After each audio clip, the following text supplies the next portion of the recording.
wana ya opposition na biso résistance na lobaka ngo boye biso tosalaka opposition ata moke biso tozala résistance jamais mokolo moko te tokosalelaka Tshilombo opposition parce que eza na peuple congolais moko te afota mais c'est Tshilombo afota ete yango mpe toyebaka takoma wana ndenge nini yango omoni système ya lokolo ya Yesu lokola sapato ya Yesu basebele eske ekoka bango baoyibaki pouvoir eske baosalela yango eske baolesa congolais bapie congolais misala lamukala etombera pa système ya lokola sapato ya Yesu siko bokomi kowelela yango Kabila oboye nanga so déclaré koto yo Félix boye na boye bilo misato bosowela ni sondisa pouvoir epa kolona ya lamukala etombera pa bato wana misato bozobundana bokomi koboma bakongole bozoswana boyebisa biso kate bosowela ni peuple congolais biso toyeba ojise bowela nini parce que wera yemba yango oyo alebiloka mbwasala na mba pouvoir oyo boyiba singekanga bibino na ki bokoleka wapi bokobima wapi bozongisa pouvoir ya bato boyibaka metour oyo bokweleli libabe mune parce que pouvoir boyiba ekangi bino nsima alors na kati ya déclaration komi oyo esalami automatiquement bango nyonso base plongé que il faut tokende na cohésion nationale na processus ya basango tokende na processus ya basango bakongolais tofanda autour d'une table tosala nini tosolola dans l'ensemble toloba la vérité en face la mukale tombera pas mais lelo déclaration commune et salami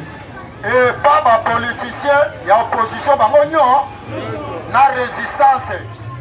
c'est-à-dire Kabila Fayulu Moïse Katumbi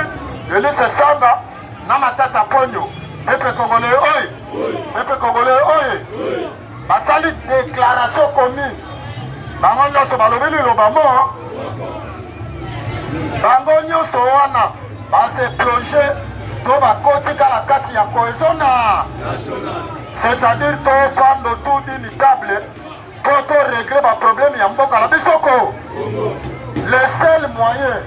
les seules solutions oyo totikali yango na Congo ezaka cohésion nationale abuo c'est-à-dire oyo nyonso ekoki kosalama tiala motu na nga na yo ekosimba na yango parce que tomoni déjà mambo esalami na Nairobi esimbi te baye na Kenya esimbi te eoyo na Kampala kuna Kabila boy bakende na Doha ezosimba kaka besanga litoi il faut boyeba eloko moko lamukala etombera pa il faut boyeba eloko moko batrompe yo te bakotisa mpe formole ata moke parce que biso na lamuka tolaiside tolobaka ve kweba tolobaka vérité oyo eza yango biso olobaka oyo eza te tokoloba mpe yango soki tosi source information wana dans les bases te tokoloba yango mpe te lamukala etombera pa parce que UDPS na union salite bamesala kaka na formole banda UDPS esalama na formole bazwi pouvoir o Kabila mpe bango na formole bazokende mpe kolungwa kaka na fort oyo baotende na États-Unis lamukala etombera pa processus oyo ti baokende na États-Unis ezali processus oyo ezotala bapays frontalier c'est-à-dire lokola Congo bala problème na Rwanda problème ya Congo na Rwanda eza te ke Congo mboka la biso Congo to biso ba Congolais tozala problème na mboka Rwanda na ba Rwandais te eza ba problème individu entre Tshilombo na Paul Kagame bato wana mibale nde basignaka baccord na bango nde basignaka makambo na bango mpona baminere ya Congo Paul Félix akoma wana fanda ala la pouvoir. Alors maintenant Félix wangane Kakoto Kagame pe wangane c'est-à-dire bawanganyeri mibale basali bakutani yao moye bayokana soko tuni Félix Oto oh barebe barwande bato basoutenir M23 bato basosoutenir boye na boye basoso baminere soke pa Kagame ote ngai basoda na nga na sol congolais bayaka koluka ba FDL babundaka te babotolaka nini te babiyaka te oyo wanganye bakutani nde ezosala explosion wana. Alors États-Unis eye kokata c'est-à-dire Congo sala makamuna Rwanda pe sala makamuna kweba siko Rwanda sala makamuna ngo Congo pe sala makamuna ngo siko soto soni sur le plan interne oyo eza biso bakongolais tosala problème awa nako oyo eza ke bayula so réclame Félix okoma président wana na ndenge nini nanga koto oyo mpe asali rébellion akandi baprovince ye mpe alobi ngai mpe naolokola Félix babi te ngai nde naza président naozala wana Kabila mpa ye te nga nde mutu napesa nanga ordre mpo ye ozala mpe place wa sikoyo eza siko problème na biso bakongolais entre biso na bi yango omoni na kati ya cohésion nationale biso tozoloba boye il faut biso moko bakongolais tofanda na mesa toloba la vérité en face c'est-à-dire Kabila fanda wa oyo moni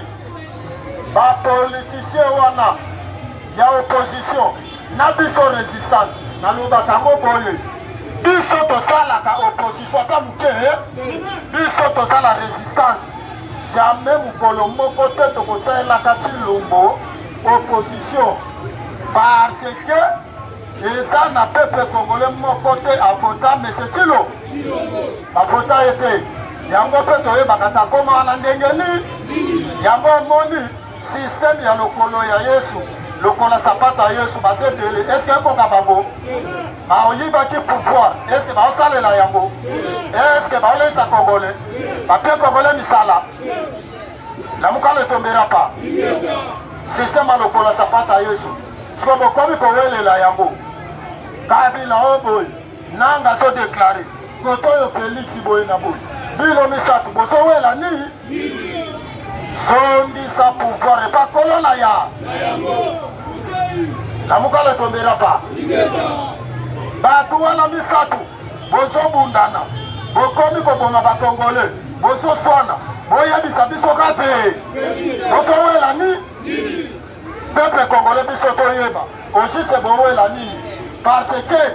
wera yemba yango oyo alebiloka mbwasala na mba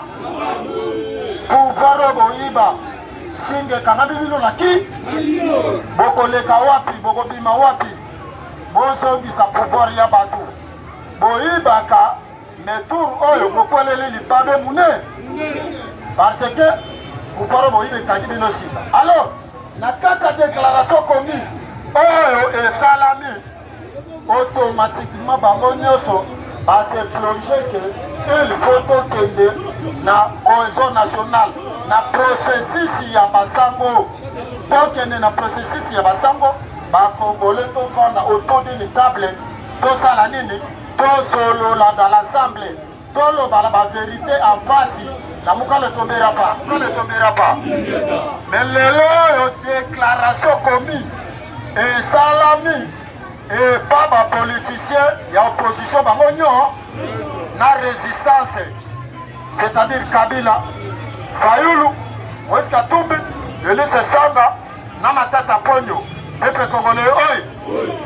oye basali déclaration commune bango nyonso balobi liloba mo bango nyonso wana base plonge to bakoti kala kati ya cohésion nationale c'est-à-dire tofanda autour d'une table po to régler baproblème ya mboka na bisoko. Le seul moyen, les seules solutions oyo totikali yango na Congo ezaka cohésion nationale abuo c'est-à-dire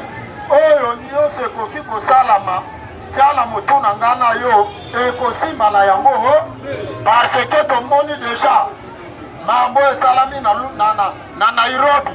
esimbi te baye na Kenya esimbi te eoyo na Kampala kuna Kabila boy bakende na Doha ezosimba kaka besanga litoi il faut boyeba eloko moko na mokalo etombera pa il faut boyeba eloko moko batrompe yo te bakotisa mpe formole ata moke parce que biso na lamuka tola eside tolobaka ve kweba tolobaka verité oyo eza yango biso olobaka oyo eza te tokoloba mpe yango soki tosi source information wana dans les bases te tokoloba yango mpe te lamukala etombera pa parce que UDPS na union salite bamesala kaka na formole banda UDPS esalama na formole bazwi pouvoir oyo Kabila mpe bango na formole bazokende mpe kolungwa kaka na for oyo baotene na États-Unis lamukala etombera pa processus oyo ti baokende na États-Unis ezali processus oyo ezotala bapays frontalier c'est-à-dire lokola Congo bala problème na Rwanda problème ya Congo na Rwanda eza te ke Congo mboka la biso Congo to biso bakongolais tozala problème na mboka Rwanda na barwandais te eza baproblème individu entre Tshilombo na Paul Kagame bato wana mibale nde basinyaka bakor na bango nde basinyaka makambo na bango mpona baminere ya Congo Paul Félix akoma wana fanda ala la pouvoir alors maintenant Félix wangane koto Kagame mpe wanganie c'est-à-dire bawanganiere mibale basali bakutani yango moye bayokana soko tuni Félix oto oyo barebe barwandais bato basoutenir M23 bato basosoutenir boye na boye bazoso baminere soki pa Kagame ote ngai basoda na nga na sol congolais bayaka koluka ba FDL babundaka te babotolaka nini te bapiyaka te oyo wanganie bakutani nde ezosala explosion wana alors États-Unis eye kokata c'est-à-dire Congo sala makambo na Rwanda mpe sala makambo na kweba siko Rwanda esala makambo nango Congo mpe esala makambo nango siko so tozongi sur le plan interne oyo eza biso bakongolais tozala problème awa nako oyo eza ke bayula so réclame Félix okoma président wana na ndenge nini nanga koto oyo mpe asali rébellion akangi baprovince ye mpe alobi ngai mpe naolokola Félix balobi te ngai nde naza président naozala wana Kabila mpe ye te nga nde mutu napesa nanga ordre po ye ozala mpe place wa sikoyo eza siko problème na biso bakongolais entre biso na yango moni na kati ya cohésion nationale biso tozoloba boye il faut biso moko bakongolais tofanda na mesa tolobala bavérité en face c'est-à-dire Kabila fanda wa